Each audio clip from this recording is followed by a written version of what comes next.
ಕರ್ನಾಟಕ ಎಕ್ಸ್‌ಪ್ರೆಸ್‌ನಲ್ಲಿ ಯಾವೆಲ್ಲ ಸುದ್ದಿ ಇದೆ ಅಂತ ಹೇಳಿ ಒಂದೊಂದಾಗಿ ನೋಡ್ತಾ ಹೋಗೋಣ. ವೀಕೆಂಡ್ ಜೋಶ್ನಲ್ಲಿದ್ದ ಸಿಲಿಕಾನ್ ಸಿಟಿ ಬೆಂಗಳೂರಿಗೆ ಮಳೆ ಶಾಕ್ ಕೊಟ್ಟಿದೆ. ಸಂಜೆ ಹಾಗೂ ರಾತ್ರಿ ಇಡೀ ಸುರಿದಂತಹ ಗುಡುಗು ಸಹಿತ ಮಳೆಗೆ ಜನರು ತತ್ತರಿಸಿ ಹೋಗಿದ್ದಾರೆ. ರಸ್ತೆಗಳೆಲ್ಲವೂ ಕೂಡ ಕೆರೆಯಂತಾಗಿದೆ. ಇದರಿಂದ ಕಿಲೋಮೀಟರ್ ಗಟ್ಟಲೆ ಟ್ರಾಫಿಕ್ ಜಾಮ್ನಿಂದಾಗಿ ವಾಹನ ಸವಾರರು ಪರದಾಡಿದ್ದಾರೆ. ಬೆಂಗಳೂರಿನ Shantinagar, KR market, Vidhana Soudha, Hebbal, Yelahanka, Yeshwanthpur, Lalbagh, HAL old airport ಭಾಗದಲ್ಲಿ ಭಾರೀ ಮಳೆಯಾಗಿದೆ. ಮೈಸೂರಿನಲ್ಲಿ ನಾಡಹಬ್ಬ ದಸರಾ ಹಬ್ಬದ ಸಂಭ್ರಮ ಮನೆ ಮಾಡಿದೆ. ಈ ಹೊತ್ತಿನಲ್ಲಿ ಮಹಿಷ ದಸರಾ ಸಜ್ಜು ಮಾಡ್ತಾ ಇದೆ. ಚಾಮುಂಡಿ ಬೆಟ್ಟದಲ್ಲಿ ಇಂದು ಮಹಿಷ ದಸರಾ ಆಚರಣೆ ಸಮಿತಿ ಮಹಿಷ ಮಂಡಲೋತ್ಸವ ಕಾರ್ಯಕ್ರಮವನ್ನು ಹಮ್ಮಿಕೊಂಡಿದೆ. ಅಲ್ಲದೆ ಮಹಿಷನ ಮೂರ್ತಿಗೆ ಪುಷ್ಪಾರ್ಚನೆ ನಡೆಸಲಿದೆ. ಈ ಹಿನ್ನೆಲೆ ಕಾನೂನು ಸುವ್ಯವಸ್ಥೆಗೆ ಧಕ್ಕೆಯಾಗದಂತೆ ಚಾಮುಂಡಿ ಬೆಟ್ಟದಲ್ಲಿ ಪೊಲೀಸರು ನಿಷೇಧಾಜ್ಞೆ ಜಾರಿಗೊಳಿಸಿದ್ದಾರೆ. ಇನ್ನು ಮಧ್ಯರಾತ್ರಿವರೆಗೂ ನಿಷೇಧಾಜ್ಞೆ ಇರಲಿದೆ. ಇಷ್ಟು ದಿನ ಸೈಲೆಂಟ್ ಇದ್ದ ಮಳೆ ಮತ್ತೆ ವೈಲೆಂಟ್ ಆಗಿದೆ. ಬೀದರ್ನಲ್ಲಿ ಸುರಿದ ಧಾರಾಕಾರ ಮಳೆಗೆ ಭಾಲ್ಕಿಯ ಕಟ್ಟಿ ತೂಗಾವ ಗ್ರಾಮದ ಮಲ್ಲಿಕಾರ್ಜುನ ದೇವಾಲಯ ಜಲಾವೃತವಾಗಿದೆ. ಸತತವಾಗಿ ಸುರಿತಾ ಇರುವಂತಹ ಭಾರೀ ಮಳೆಗೆ ಸೋಯಾ, ತೊಗರಿ ಸೇರಿದಂತೆ ಅಪಾರ ಪ್ರಮಾಣದ ಬೆಳೆ ನಾಶವಾಗಿದ್ದು ರೈತರು ಕಂಗಾಲಾಗಿದ್ದಾರೆ. ಸತತವಾಗಿ ಸುರಿಯುತ್ತಿರುವ ಭಾರಿ ಮಳೆಗ ಗಡಿ ಜಿಲ್ಲೆ ಬೀದರಲ್ಲಿ ಹಲವು ಅವಾಂತರಗಳೇ ಸೃಷ್ಟಿಯಾಗ್ಲತ್ತವ ಅಂತ ಹೇಳ್ಬೋದು. ಈಗಾಗಲೇ ಭಾರಿ ಮಳೆ ಹಿನ್ನೆಲೆಯಲ್ಲಿ ಕಾರಂಜ ಜಲಾಶಯದ 4 ಗೇಟ್ಗಳ ಮೂಲಕ ನೀರು ಬಿಡ್ತಾ ಇದ್ದಾರೆ. ಸಾಕಷ್ಟು ರೈತರು ಹೊಲ ಗದ್ದೆಗಳಿಗೆ ನೀರು ನುಗ್ಗಿ ಸಾಲ ಸೂಲ ಮಾಡಿ ರೈತರು ಬೆಳೆದಂಥ ಬೆಳೆಗಳು ಜಲಾವೃತಗೊಂಡವ ಅಂತ ಹೇಳ್ಬೋದು. ನಾವು ಭಾಲ್ಕಿ ತಾಲೂಕಿನ ಕಟ್ಟಿ ತೂಗಾಂವ್ ಗ್ರಾಮದಲ್ಲಿ ಇದ್ದೀವಿ. ನೋಡ್ಬೋದು ನೀವು ಗ್ರಾಮದ ಶ್ರೀ ಮಲ್ಲಿಕಾರ್ಜುನ್ ದೇವಸ್ಥಾನ ಏನು ಸಂಪೂರ್ಣವಾಗಿ ಮುಳುಗಡೆ ಆಗ್ಯದ. ಹಿಂದ್ಗಡೆ ನೋಡ್ಬೋದು ನೀವು ಗ್ರಾಮ ದೇವತೆ ಮಲ್ಲಿಕಾರ್ಜುನ್ ದೇವಸ್ಥಾನ ಸಂಪೂರ್ಣವಾಗಿ 90% ದೇವಸ್ಥಾನ ಮುಳುಗಡೆಯಾಗಿದೆ. ಮುಂದ್ಗಡೆ ಏನು ಗ್ರಾಮ ದೇವಸ್ಥಾನಕ್ಕೆ ಹೋಗುವಂಥ ಏನು ಕಮಾನ್ ಇದೆ, ಆ ಕಮಾನ್ ಕೂಡ ನೋಡ್ಬೋದು. ಚಿತ್ರದುರ್ಗದ ವಿಶ್ವ ಹಿಂದೂ ಮಹಾಗಣಪತಿಯ ಶೋಭಾಯಾತ್ರೆ ಅದ್ಧೂರಿಯಾಗಿ ನಡೆದಿದೆ. ಈ ಶೋಭಾಯಾತ್ರೆಯಲ್ಲಿ ರಾಜ್ಯದ ವಿವಿಧ ಜಿಲ್ಲೆಯ ಜನರು ಪಾಲ್ಗೊಂಡಿದ್ರು. ಅಷ್ಟೇ ಅಲ್ಲ, ಗಣೇಶನ ವಿಸರ್ಜನೆ ಯಾತ್ರೆಯಲ್ಲಿ ಹೆಣ್ಣು ಮಕ್ಕಳು ಸಹ DJ ಸೌಂಡ್ಗೆ ಸಖತ್ ಸ್ಟೆಪ್ ಹಾಕಿದ್ರು.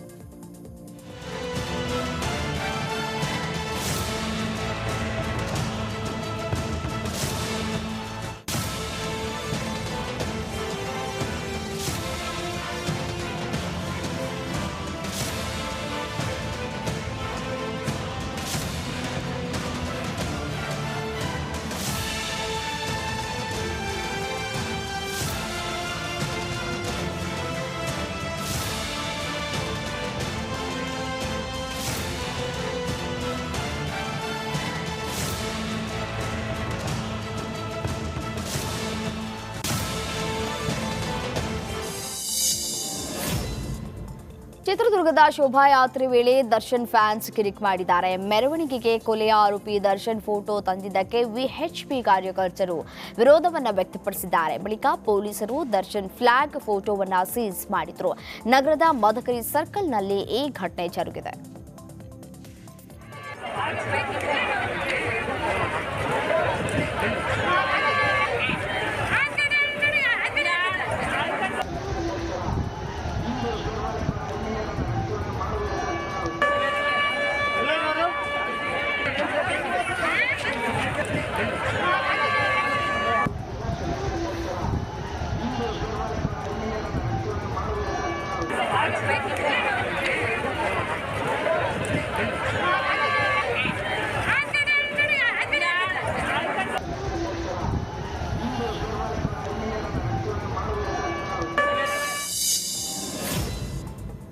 ಇತ್ತ ಯಾದಗಿರಿಯಲ್ಲಿ ಹಿಂದೂ ಮಹಾಗಣಪತಿ ವಿಸರ್ಜನಾ ಬೃಹತ್ ಶೋಭಾಯಾತ್ರೆ ಅತ್ಯಂತ ವಿಜೃಂಭಣೆಯಿಂದ ನೆರವೇರಿದೆ. ವಿಶ್ವ ಹಿಂದೂ ಪರಿಷತ್ ಬಜರಂಗದಳ ವತಿಯಿಂದ ಪ್ರತಿಷ್ಠಾಪಿಸಿದ ಗಣೇಶ ಮೂರ್ತಿಯನ್ನ ಯಾದಗಿರಿಯ ವಿವಿಧ ಬೀದಿಗಳಲ್ಲಿ ಶೋಭಾಯಾತ್ರೆ ಮಾಡಲಾಯಿತು. DJ ಸದ್ದಿಗೆ ಯುವಕರು ಕುಣಿದು ಕುಪ್ಪಳಿಸಿದ್ರು. ಬಳಿಕ ದೊಡ್ಡ ಕೆರೆಯಲ್ಲಿ ಗಣೇಶನ ಮೂರ್ತಿಯನ್ನ ವಿಸರ್ಜನೆ ಮಾಡಲಾಯಿತು.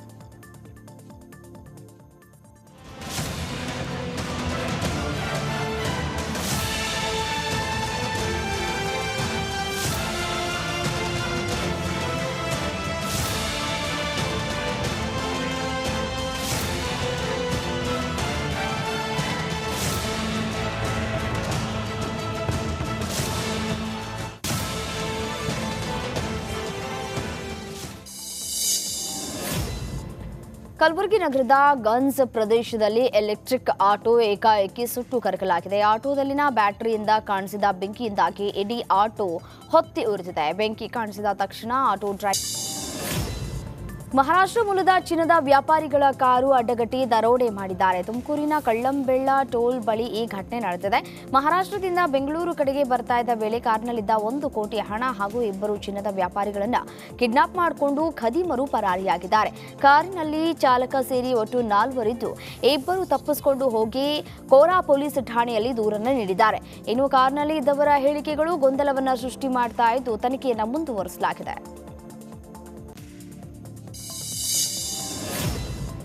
ಧಾರವಾಡ ಮುರುಘಾ ಮಠದಲ್ಲಿ ಅಪ್ರಾಪ್ತರು ಕಳ್ಳತನವನ್ನು ಮಾಡಿದ್ದಾರೆ. ಪ್ರತಿದಿನ ಮಠಕ್ಕೆ ದರ್ಶನಕ್ಕೆ ಬರ್ತಾ ಇದ್ದ ಅಪ್ರಾಪ್ತ ಬಾಲಕರು ಕಾಣಿಕೆ ಹುಂಡಿ ಪೆಟ್ಟಿಗೆಯಿಂದ ಹಣ ಕಳ್ಳತನವನ್ನು ಮಾಡ್ತಾ ಇದ್ರು. ಕಳ್ಳತನ ಮಾಡ್ತಾ ಇದ್ದಂತಹ 2 ಬಾಲಕರನ್ನ ಮಠದ ಸಿಬ್ಬಂದಿ ಸಿಸಿಟಿವಿ ದೃಶ್ಯ ಆಧರಿಸಿ ಹಿಡಿದು ಅರೆ ಬೆತ್ತಲೆ ಮಾಡಿ ಬುದ್ಧಿವಾದವನ್ನ ಹೇಳಿದ್ದಾರೆ.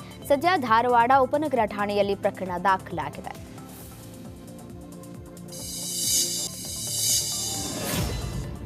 ಕಲಬುರಗಿ ಜಿಲ್ಲೆಯ ಕಮಲಾಪುರ ತಾಲೂಕಿನ ಸುಕ್ಷೇತ್ರ ರೇವಣ್ಣ ಸಿದ್ದೇಶ್ವರ ದೇವಸ್ಥಾನ ಹುಂಡಿಯಲ್ಲಿ ದೇಣಿಗೆ ಹಣವನ್ನು ಎಣಿಸಲಾಗಿದೆ.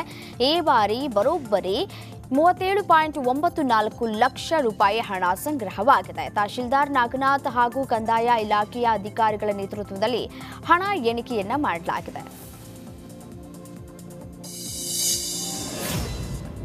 ಕೊಪ್ಪಳ ತಾಲೂಕಿನ ಕೂಕನಪಳ್ಳಿ ಸಮೀಪ ಗ್ಯಾಂಗ್ ಒಂದು ನಡು ರಸ್ತೆಯಲ್ಲಿ ಕಬ್ಬಿಣ ಕಳ್ಳತನವನ್ನ ಮಾಡ್ತಾ ಇದೆ.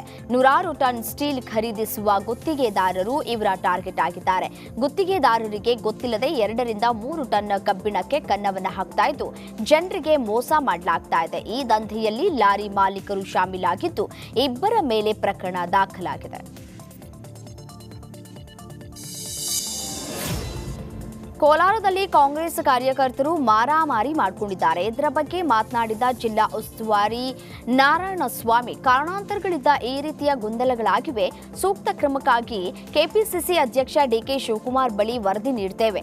ಜಿಲ್ಲಾಧ್ಯಕ್ಷರ ಮೇಲೆ ಕೈ ಮಾಡೋ ತಪ್ಪು. ಇದನ್ನ ಕೆಲವೇ ದಿನಗಳಲ್ಲಿ ಸಮಸ್ಯೆ ಬಗೆಹರಿಸುತ್ತೇವೆ ಅಂತ ಹೇಳಿದ್ದಾರೆ. ನ್ಯೂನತೆಗಳಿತ್ತು, ಅದರ ಪರವಾಗಿ ಏನು ಮಾತನಾಡಿದ್ರು ಅದನ್ನು ನಾನು ಗಮನ ಹರಿಸಿದ್ದೀನಿ. ಸರ್, ಅಸಮಾಧಾನ ನ್ಯೂನತೆ ಇರಲಿ ಸರ್, ಜಿಲ್ಲಾಧ್ಯಕ್ಷರು ಹೊಡಿತಾರೆ ಆತನ ಮೇಲೆ ಕೈ ಮಾಡತಕ್ಕಂಥ ನಾನು ನೋಡಿಲ್ಲ. ಒಂದು ವೇಳೆ ಆ ರೀತಿ ಆಗಿತ್ತು ಅಂತಂದ್ರೆ ನಾನು ಖಂಡಿಸ್ತೀನಿ. ಯಾರ ರೀತಿ ಮಾಡಿದ್ರೆ ಅವ್ರಿಗೂ ಕೂಡ ಕರೆದು ನಾನು ಏನಕ್ಕೆ ಆಗಿತ್ತು ಅನ್ನತಕ್ಕಂಥದ್ದನ್ನು ಪರಿಶೀಲನೆ ಮಾಡಲ್ಲ. ಅದಕ್ಕೇನು ಪರಿಹಾರ ಕೊಡಬೇಕು ನಮ್ಮ ರಾಜ್ಯಾಧ್ಯಕ್ಷ ಹೇಳ್ತಾರೆ ಕೇಳಿಕೊಂಡು ಅದ್ರ ಪ್ರಕಾರ ಅಂತ ಸರಿ ಸರ್. ಈ ಹಿಂದೆ ಕಾರ್ಯಾಧ್ಯಕ್ಷರನ್ನ ಹೊಡಿತಾರೆ ಸರ್, ಅವಾಗ ಏನು ಆಕ್ಷನ್ ತಗೊಂಡ್ರಿ ಸರ್? ಈ ಹಿಂದೆ ಆಸ್ಪತ್ರೆ ಸೇರಿದ್ರು ಸರ್. ನಿಮಿಷ ಅವಾಗ ಉಸ್ತುವಾರಿಗೆ ಏನಂತಾರೆ, ನನಗೆ ಕೆಲವೇ ದಿನಗಳ ಕಾಲ ಕೊಟ್ಟರು. ನಾನು ಬಂದು 1 ತಿಂಗಳ ಕಾಲ ಇರೋಕ್ಕಾಗಲ್ಲ, ನನಗೆ ಬೇರೆ ಜವಾಬ್ದಾರಿ ಕೊಟ್ಬಿಟ್ರೆ ಕೆಪಿಸಿಸಿ ವತಿಯಿಂದ. ಅದರಿಂದ ಸರ್ ಮನೆ ಸೀತಾರಾಮ್ರವರು ಮುಂದುವರಿಸ್ಕೊಂಡು ಹೋದದನ್ನು ಈ ಮತ್ತೆ ಪೂರ್ಣ ಪ್ರಮಾಣವಾಗಿ ನನಗೆ ಕೊಟ್ಟಿದ್ದಾರೆ. ಅದೇನಾಗಬೇಕಾದ್ರೆ ಸರಿ ಮಾಡ್ತಕ್ಕಂಥ ಕೆಲಸವನ್ನು ನಾನು ಮಾಡಿ ಇವತ್ತೇನು ನ್ಯೂನತೆಗಳಿತ್ತು ಅದರ ಕಲಬುರಗಿಯಲ್ಲಿ ಮಹಾನಗರ ಪಾಲಿಕೆ ಪೌರ ಕಾರ್ಮಿಕರು ವಿವಿಧ ಬೇಡಿಕೆಗಳನ್ನು ಈಡೇರಿಕೆಗೆ ಆಗ್ರಹಿಸಿ ಪ್ರತಿಭಟನೆಯನ್ನ ಮಾಡಿದ್ರು. ಭಾರತ ಕಮ್ಯುನಿಸ್ಟ್ ಪಕ್ಷದ ನೇತೃತ್ವದಲ್ಲಿ ನಗರದ ಜಿಲ್ಲಾಧಿಕಾರಿ ಕಚೇರಿ ಮುಂದೆ ರಸ್ತೆ ತಡೆದು ನಡೆಸಿ ಧಿಕ್ಕಾರವನ್ನ ಕೂಗಿದ್ದಾರೆ.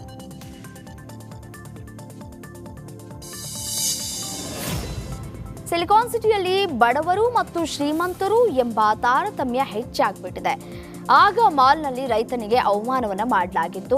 ಈಗ ಹೋಟೆಲ್ನಲ್ಲಿ ಸ್ವಿಗ್ಗಿ ಝೊಮ್ಯಾಟೋದವರಿಗೆ ಅವಮಾನವನ್ನ ಮಾಡಲಾಗ್ತಾ ಇದೆ. ಹೋಟೆಲ್ ಲಿಫ್ಟ್ನಲ್ಲಿ ಗ್ರಾಹಕರಿಗಷ್ಟೇ ಅವಕಾಶವನ್ನ ಕೊಡ್ತಾ ಇದ್ದು ಸ್ವಿಗ್ಗಿ ಝೊಮ್ಯಾಟೋದವರಿಗೆ ನಿರ್ಬಂಧವನ್ನ ಹೇರಲಾಗಿದೆ. ಈ ಕ್ರಮಕ್ಕೆ ಸಾರ್ವಜನಿಕರು ಆಕ್ರೋಶವನ್ನ ವ್ಯಕ್ತಪಡಿಸ್ತಾ ಇದ್ದಾರೆ. ಸಿಎಂ ಸಿದ್ದರಾಮಯ್ಯ ವಿರುದ್ಧ ಮತ್ತೊಂದು ದೂರು ದಾಖಲಾಗಿದೆ. ಮುಡಾ ಹಗರಣ ಸಂಬಂಧಿಸಿದಂತೆ ಸ್ನೇಹಮಯಿ ಕೃಷ್ಣ ಇಡಿಗೆ ದೂರನ್ನು ಕೊಟ್ಟಿದ್ದಾರೆ. ಇಮೇಲ್ ಹಾಗೂ ಪತ್ರದ ಮೂಲಕ 16 ಪುಟಗಳನ್ನು ಒಳಗೊಂಡಿದ್ದು ಅಧಿಕಾರಿ ದುರುಪಯೋಗ ಆರೋಪದ ಅಡಿ ದೂರನ್ನು ಕೊಟ್ಟಿದ್ದಾರೆ. ಪ್ರಧಾನಮಂತ್ರಿ ಆವಾಸ್ ಯೋಜನೆ ಅಡಿ ಕಲಬುರಗಿ ಜಿಲ್ಲೆಗೆ 13,175 ಮನೆಗಳು ಮಂಜೂರಾಗಿದೆ. ಆದರೆ ಮನೆಗಳ ಹಂಚಿಕೆ ಸರಿಯಾಗಿ ಆಗ್ತಾ ಇಲ್ಲ ಅಂತ ಬಿಜೆಪಿ ಮುಖಂಡರು ಆಕ್ರೋಶವನ್ನು ವ್ಯಕ್ತಪಡಿಸಿದ್ದಾರೆ. ಅರ್ಹ ಫಲಾನುಭವಿಗಳಿಗೆ ಮನೆ ಹಂಚಿಕೆ ಮಾಡುವ ಬದಲು ಒಂದೊಂದು ಮನೆಗೆ 30,000ದಂತೆ ದುಡ್ಡನ್ನ ಪಡೆದು ಮನೆ ಹಂಚಿಕೆ ಮಾಡ್ತಾ ಇದ್ದಾರೆ. ಹಾಗಾಗಿ ಮನೆ ಹಂಚಿಕೆ ವಿಚಾರದಲ್ಲಿ ಆಗ್ತಾ ಇರುವ ಅನ್ಯಾಯವನ್ನ ತಡೆಗಟ್ಟಬೇಕು ಅಂತ ಜಿಲ್ಲಾಡಳಿತಕ್ಕೆ ಆಗ್ರಹವನ್ನ ಮಾಡಿದ್ದಾರೆ. ಹಾವೇರಿ ಜಿಲ್ಲಾಸ್ಪತ್ರೆಯಲ್ಲಿ ಉಚಿತ ಕ್ಯಾನ್ಸರ್ ತಪಾಸಣಾ ಶಿಬಿರವನ್ನು ಏರ್ಪಡಿಸಲಾಗಿದೆ. ಸೆಪ್ಟೆಂಬರ್ 30ರಂದು ಬೆಳಗ್ಗೆ 10 ಗಂಟೆಗೆ ದಾವಣಗೆರೆಯ ವಿಶ್ವಾರಾಧ್ಯ ಕ್ಯಾನ್ಸರ್ ಆಸ್ಪತ್ರೆ ವತಿಯಿಂದ ಆಯೋಜಿಸಲಾಗಿದೆ. ಸಾರ್ವಜನಿಕರು ಈ ಶಿಬಿರದ ಸದುಪಯೋಗ ಪಡಿಸಿಕೊಳ್ಳಬೇಕು ಅಂತ ಹೇಳಿ ವಿಶ್ವಾರಾಧ್ಯ ಕ್ಯಾನ್ಸರ್ ಆಸ್ಪತ್ರೆಯ ಆಡಳಿತಾಧಿಕಾರಿ ರಾಘವೇಂದ್ರ ಡಿ ಹೇಳಿದ್ದಾರೆ.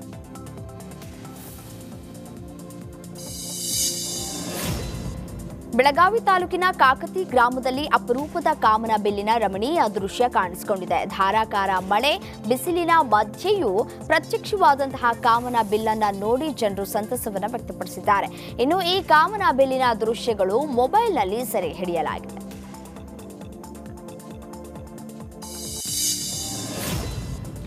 ಗೆಳೆಯನ ಫೋನ್ನಲ್ಲಿ ಫೋಟೋ ಡಿಲೀಟ್ ಮಾಡಿಸುವುದಕ್ಕೆ ಸಿನಿಮೀಯ ರೀತಿಯಲ್ಲಿ ಸೀಡ್ ಕ್ರಿಯೇಟ್ ಮಾಡಿ ಗೆಳತಿಯೇ ರಾಬರಿ ಮಾಡಿಸಿದ್ದಾಳೆ. ಬೆಂಗಳೂರಿನ ಬೆಳ್ಳಂದೂರಿನಲ್ಲಿ ಈ ಘಟನೆ ನಡೆದಿದೆ. ನಗರದಲ್ಲಿ ಟೆಕ್ಕಿಯಾಗಿ ಕೆಲಸ ಮಾಡ್ತಾ ಇರುವ ಯುವತಿ ಸೆಪ್ಟೆಂಬರ್ 20ರಂದು ತನ್ನ ಸ್ನೇಹಿತ ವಂಶಿಕೃಷ್ಣ ರೆಡ್ಡಿಯನ್ನ ಭೇಟಿಯಾಗಿದ್ದು, ಭೇಟಿ ವೇಳೆ ಸ್ವಿಫ್ಟ್ ಕಾರ್ನಲ್ಲಿ ಬಂದಿದ್ದ 4 ವಂಶಿಕೃಷ್ಣ ರೆಡ್ಡಿ ಬೈಕ್ಗೆ ಡಿಕ್ಕಿ ಹೊಡೆದು ಮೊಬೈಲ್ ಕಸಿದು ಎಸ್ಕೇಪ್ ಆಗಿದ್ರು. ಈ ಸಂಬಂಧ ಪೊಲೀಸ್ ಠಾಣೆಯಲ್ಲಿ ದೂರು ದಾಖಲಾಗಿದ್ದು, ತನಿಖೆ ವೇಳೆ ಗೆಳತಿಯ ಮುಖವಾಡ ಬಯಲಾಗಿದೆ. ಇನ್ನು ಈ ಸಂಬಂಧ ಬೆಳ್ಳಂದೂರು ಪೊಲೀಸ್ ಠಾಣೆಯಲ್ಲಿ ಪ್ರಕರಣ ದಾಖಲಾಗಿದೆ. ಕಲಬುರಗಿಯ ಅಫ್ಜಲ್ಪುರದಲ್ಲಿ ಸರ್ಕಾರಿ ರಜೆ ದಿನದಂದು ಪುರಸಭೆ ಕಚೇರಿ ಓಪನ್ ಮಾಡಿ ಕೆಲಸ ಮಾಡಿದ್ದಾರೆ. ಹೊರಗುತ್ತಿಗೆ ಸಿಬ್ಬಂದಿಯು ಕಚೇರಿ ತೆರೆದು ಕೆಲಸ ಮಾಡ್ತಾ ಇದ್ದು, ಬೋಗಸ್ ಬಿಲ್ ಮಾಡುವುದಕ್ಕೆ ಕಚೇರಿ ದುರ್ಬಳಕೆ ಮಾಡಿಕೊಂಡಿದ್ದಾರೆ ಅಂತ ಆರೋಪಿಸಲಾಗಿದೆ. ಇನ್ನು ಪುರಸಭೆ ಕಚೇರಿ ಸಿಬ್ಬಂದಿ ವಿರುದ್ಧ ಆಕ್ಷೇಪ ವ್ಯಕ್ತವಾಗಿದೆ.